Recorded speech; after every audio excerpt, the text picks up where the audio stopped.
gonna start off with a circle. I would say about the size of like a baseball and orange, but remember, she's a rabbit. She has very tall ears. When she's happy, her ears stick straight up. So you wanna leave room on top for those nice big ears. So for me, I'm putting my circle basically at the bottom. Very nice and light, drawing in a lot of circles here. Not just sticking to one. You wanna give yourself options. And this is supposed to look messy. Your sketch isn't supposed to look like the final artwork. It's supposed to look like the beginning stages of when the movies are being created. So you can have a lot of lines here. You can be very messy with your sketch. Don't worry so much about it. You can even make it a square if you want it to look like a Funko Pop. But we want to add in guidelines here, so that way we know which way she's facing. In our sketch, she's going to face forward, so I'm dividing this top to bottom with a straight line. Now, her eyes are very large. She's got very big, like cutesy eyes. So we're going to bring her eye line down here, about a third of the way down. And there you go, you got Judy. We're going to add in her cheeks here next. We like to work on what's called the silhouette of our characters. So what I'm doing is I'm taking the side of my circle and stretching out this like letter C curve here. But we're making her head a little bit more like a dumpling shape. So it's much flatter here on the bottom. It gets a little bit wider towards the sides. So it's almost like you have this like rounded triangle here as well. You just want her cheeks to just stick out a little bit here. Or it kind of reminds me of like a Goomba, you know, from Mario. I guess I can't say that, we don't want that. We're going to add in her neck underneath, and for her neck, think of this as like a tree trunk, very small tree trunk, or this kind of looks like a topiary now, you know, it's a very small bush with a little, you can see the little trunk here at the bottom. Just these two little parentheses, letter C curves, facing away from each other. Now it really looks like a Goomba. But to make it look like a rabbit, we want to add those really tall ears on top. This is what we call the silhouette of a character, so we're really building up the outline of our character first. So that way it's a little bit easier to see her here. So on either side of my center guideline, I'm adding two very tall straight lines going basically towards the top of my page. And at the ends of her ears, I'm going to widen them out with a stretched out rainbow, curving down a little bit towards the outside here. And then it's going to connect together. So you should see it gets skinnier as it gets closer towards her head shape. Rabbit ears tend to be a little bit wider here at the top. Think of it as like if you took your paper and you kind of rolled it up like a newspaper, sometimes it gets a little wider like a funnel there at the top. So that way they can hear pretty well. So are we seeing the silhouette of a rabbit now? Yeah, if you were to go, who's that Pokemon? That is Judy. Let's start adding in some facial features here next. So we're going to leave everything pretty nice and light for right now. But we're going to add in her nose. And just underneath that horizontal guideline, I'm adding in a letter U shape. And I'm going to attach another letter U. So it's like you're making this crescent moon shape for her little bunny nose here. Bunnies have very short snouts, so very short flat faces. So this is the front end of her nose, and this is something I want to keep in my sketch. So notice how much darker I went with my lines now. This is how you want to keep something in your sketch. So if you don't like something about it, you leave it light and it'll fade away into the background. And your audience will only see the dark lines that you choose to pick for them to see. Since she has this very short snout, she has one snout line right above her nose. So I'm adding in a very tiny rainbow up there. Now Judy, for her smile, rabbits are mammals, and all mammals have this little line between their nose and their upper lip. So we're going to lock in just a small number 1, and we're going to give her a smile here. Even though I'm going to start off with a flat line, she's going to look very meh. She's going to look like that part of the movie where Nick takes her to the DMV and they meet Flash. And she's very like, why can't he go faster? They're all sloths. At the end of her smile, though, I'm just making this a little bit wider than her nose, about the width of her neck, really. Curling it up to give her more of that little cutesy smile. And then we'll add in these little smile lines to show that her smile is big enough to push up her cheeks. So just cap it off with 2 little rainbows here. And then we'll add in her lower lip, giving her a closed mouth smile. It's almost like she's taking her her photo for her job in our drawing here. Well, we're about halfway done with our sketch, even though we have quite a bit to lock in. I like to save locking in the silhouette for a little bit later. That's looking really good. How about the rest of you? We doing okay so far? All right. That was like a roller coaster. I didn't know we were on the Incredicoaster today.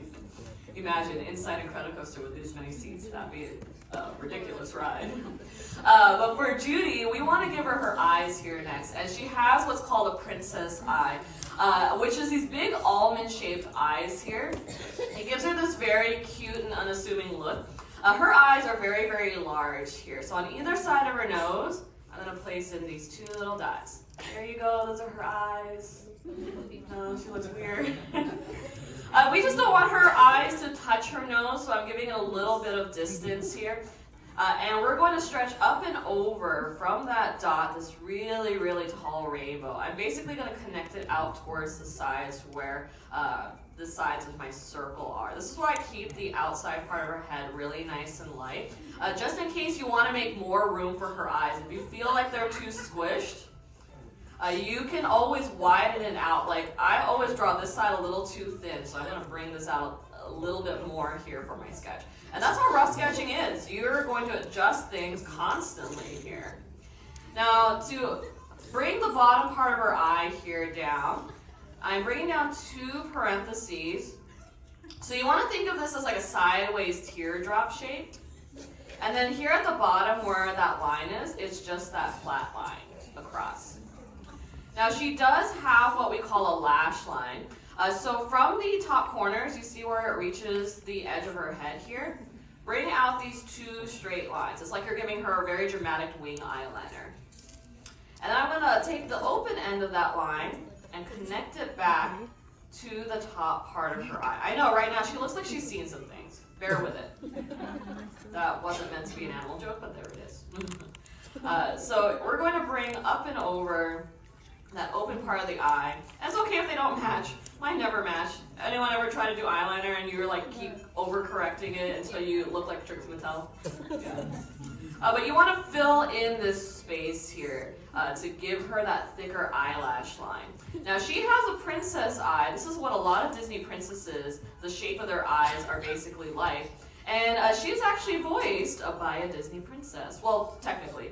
She is voiced by Jennifer Goodwin. And Jennifer Goodwin was known for being on Once Upon a Time, that live-action princess series that Disney had on ABC.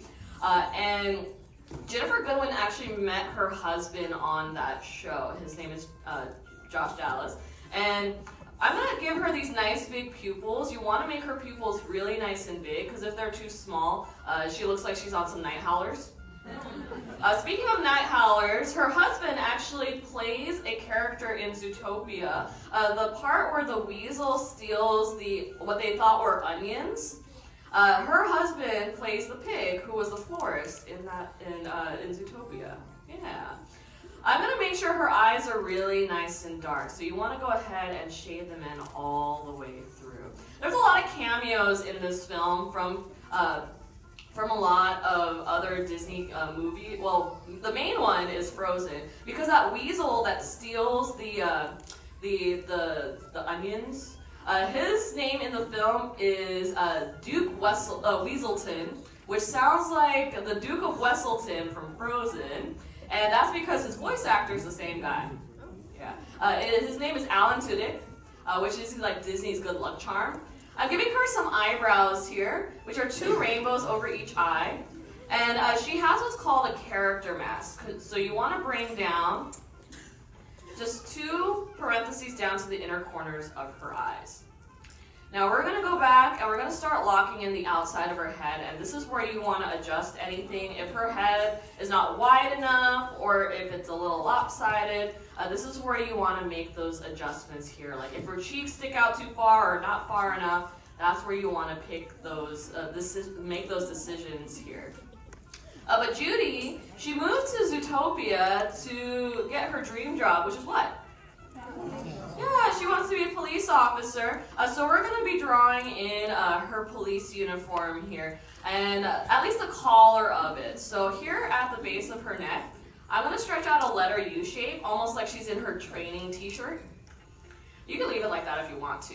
But the cop uniform has this very tall collar here, which is this curvy letter V shape. So you're just making this curvy letter V that goes right to the edge of her neck. Now I'm going to bring up and over her ears and start locking these in.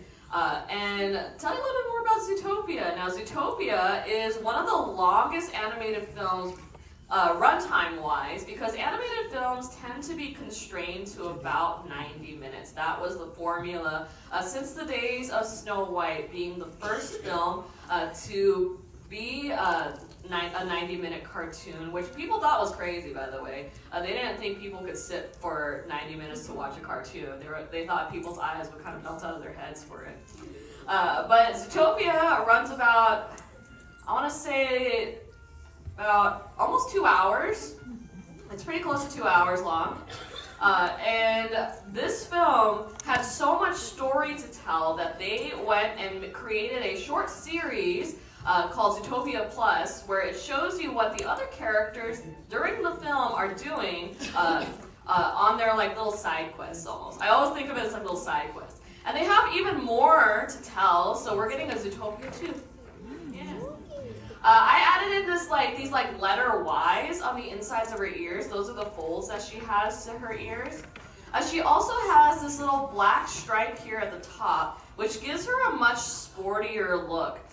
Jennifer Goodwin, when she was recording the voice for Judy, she insisted on wearing tennis shoes in the recording studio because she wanted to bounce around as she was saying her lines exactly like a rabbit would. So just imagine this voice actor just kind of hopping around as she's doing her voices. Pretty fun, I think. Voice actors get a lot of fun. You can add in some shading to the tips of her ears, to her uniform. She is a gray bunny, so you can add in a little bit more shading to her fur, a little bit lighter than the tips of her ears. She does have a white patch around her nose and her mouth though, so I'm just going to avoid that area here. If you want to, you can add in extra credit work. Maybe you want to add in Duke Weaselton. Maybe you want to add in all of Judy's siblings. She has about 200 and so siblings. They are rabbits after all. Find a good spot somewhere next to your sketch once you're all done and sign your name. All right. In the end, did you guys have fun? Yeah. Excellent. I want to see how your sketches turned out. So real nice and quick on the